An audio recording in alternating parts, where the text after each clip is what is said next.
இந்த வீடியோ பார்த்து புரிஞ்சுக்கினேனா உனக்கு என்ன இல்லை விருப்பமாக இருக்குது.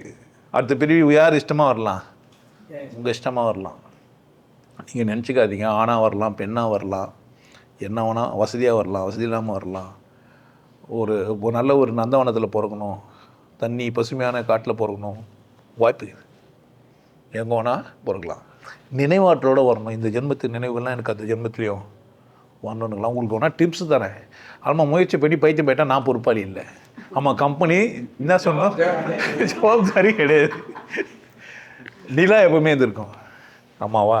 சூரியன் எப்பவுமே இருந்திருக்கும், காற்று எப்பவுமே இருந்திருக்கும், இரவு எப்பவுமே இருந்திருக்கும், பகல்.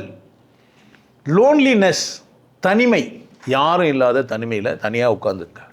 நான் பிறவி எடுத்திருந்தா என்ன பிறவி எடுத்திருப்பேன்? யார்கிட்ட? உங்ககிட்டயே கேளுங்க. என்ன பிறவி எடுத்திருப்பேன்? நிலாவை பார்த்து கேளுங்க. நிலாவே நீ என்னை பார்த்துருப்ப ஜென்மமா, நீ நினைவு வச்சுருக்கலாம். என்ன பண்ண நீ? இது மாதிரிலாம் பண்ணால் வாய்ப்பு இருக்குது. ஆனால் பைத்தியமாகிறதுக்கும் வாய்ப்பு இருக்குது. நான் போன ஜென்மத்தில் ராஜாவாயிட்டேன்னு ஏந்து வருவீங்க.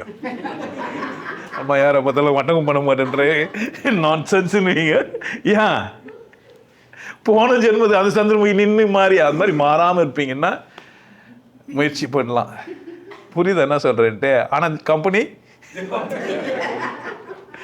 நீங்கள் உங்கள் பேச்சு கேட்டு தான் நான் வந்து நிலா கிட்ட பேசினேன்.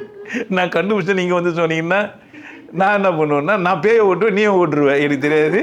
பேயை மட்டும் ஓட்டி கொடுக்கறதாலும் அது சாமர்த்தியம் வந்து தான். பிரிவு எவ்வளோ எடுத்தால் என்ன? என்னுடைய கேள்வி அதான். பிரிவு எவ்வளோ எடுத்தால் என்ன? பிரச்சனை புரிஞ்சிச்சா உங்களுக்கு? தேர்ந்தெடுக்கிற உரிமை உங்ககிட்ட இருக்குதா? இதான் என்னுடைய கேள்வி. என்ன உரிமை உங்களுக்கு இல்லை?